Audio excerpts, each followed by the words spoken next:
Bom, e niare voalohany indrindra dia miarahaba isika rehetrarehetra mpanao gazety namana tonga aty amin'ny trano vaovao zany hoe mahavaovao azy moa zany dia satria zao ny ministère vao tonga aty misy na ministère da dia izao koa isika zay vao tampahona miaraka aty ty trano ity dia miarahaba anareo zahay mianarany mpiara-miasa rehetra amin'ny ministère serasera.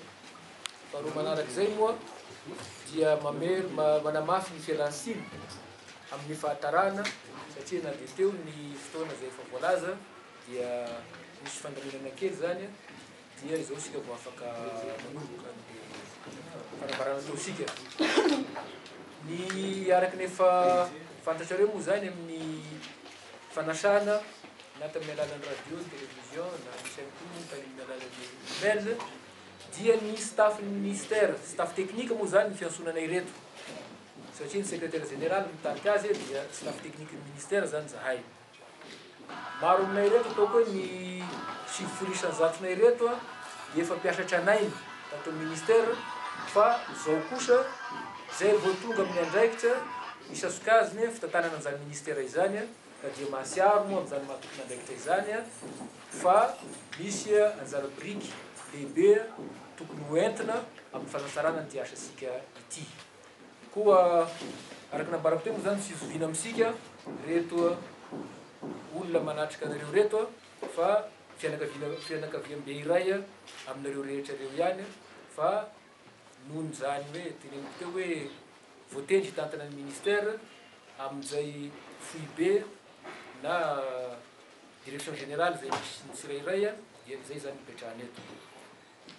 Ataoko hoe adivomanga ny kriza vola zany resaka zao satria ny ansona ny mpanao gazety androany dia zavatra tokana momba ny fiainana amin'ny ankapobeny zany zay lalovany asa fanaova gazety amin'izao fotoana zao. Koa misy fanambarana zany satria mivory matetitetika zahay mpanao gazety azafady zahay tompony andraikitra atao ministère serasera aty nambarako teo hoe staff technique teo mandinika ihany koa mitovy aminareo ny fivoarany tia raha manodidina ny asa fanaova gazety tia tatoato. Io moa matetika lazaina hoe satria amin'ny aina manjerim-pazakana zahay aby dia misy tenidina na misy baiko na misy ohatran'izay tsy ohatran tsy zay ny fahazoana azy fa tompony andraikitra ohatra tompony andraikitra rehetra zahay fa dia mandray an'izay manandrify anay ka noho zany dia misy fehi-kevitra visivisy amin'ny alalan'ity fanambarana ity zany hovakina amintsika izao. Izahay tompony andraikitra isan'ambaratongany eto ministère serasera dia manao izao fanambarana izao. Marary ny asa fanaova gazety eto Madagasikara tao anatin'ny taona maromaro zao ary vao maika miombo ny fahitana izany tatoato.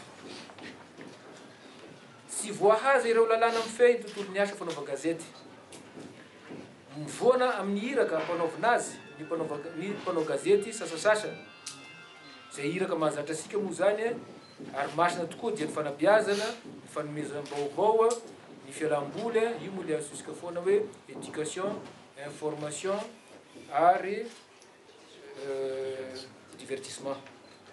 Koa mivoana amin'izany zany ireo mpanao gazety sasany indraindray dia ny sasany azy dia mirona any amin'ny fanompoana foto-kevitra politika ny mpanao gazety eo fanatanterana ny asany.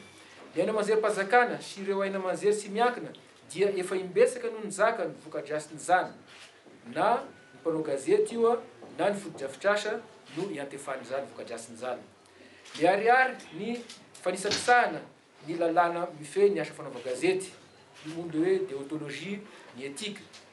Eo koa ny sy fanazana sy fanisakisahana ankisirana ny bokin'andraikitra na cahier de charge ataony aina manjery sasasasany amin'ny fanaraha-maso ny fampiarana izany dia ny tompon'andraikitra ny ministère serasera no nametrahana ny lalàna velona ny fampiarana ny fanaraha-maso ny fampiarana izany. Efa hatramin'ny andohan'ny fitondrana tetezamita no voavingavinga sy voaivaiva izay ministra ny serasera ny fandimby teo ary efa tafahoatra izany amin'izao fotoana izao. Mandala ny soatoavina republikana nefa isika koa melonay tanteraka ireo fiesika voalaza isy ambony ireo. Mampasiahy izahay fa asa masina ny asa fanaova gazety ka tokony ao anatin'ny fanazana ny lalàna velona no anantanterahana izany. Tokony ho voalazalaza tsara hatrany izay ambara na amin'ny aina manjery na amin'ny gazeta ny soratra satria ny vahoaka no iantefany izany. Koa manamafy ny mahasaripady ny asa fanaova gazety izahay. Manamafy koa izahay fa iraka voalohany iansoroan'ny ministère serasera ny mampiroborobo sy miantoka ny fahalalany asa fanaova gazety ary mampiatra ny voalazany dida mandalana mahakasika izany ny ministère raha toka ilaina izany. Manoloana ny fioaram-pefy dia mampiatra hatrany ny lalàna izany ny ministère serasera satria ny fanazana ny lalàna raha teo no fefin'ny demokrasia. Toy ny ministra rehetra ao anaty gouvernemanta dia didim-panjakana no manendry ny ministra ny serasera. Koa mba ho fanazasika ny soatoavina republikana voasiahy teo dia tokony ialana ny kolosaina fitakiana fanalana tompon'andraikitra ambony izay voatendry araky ny lalàna velona.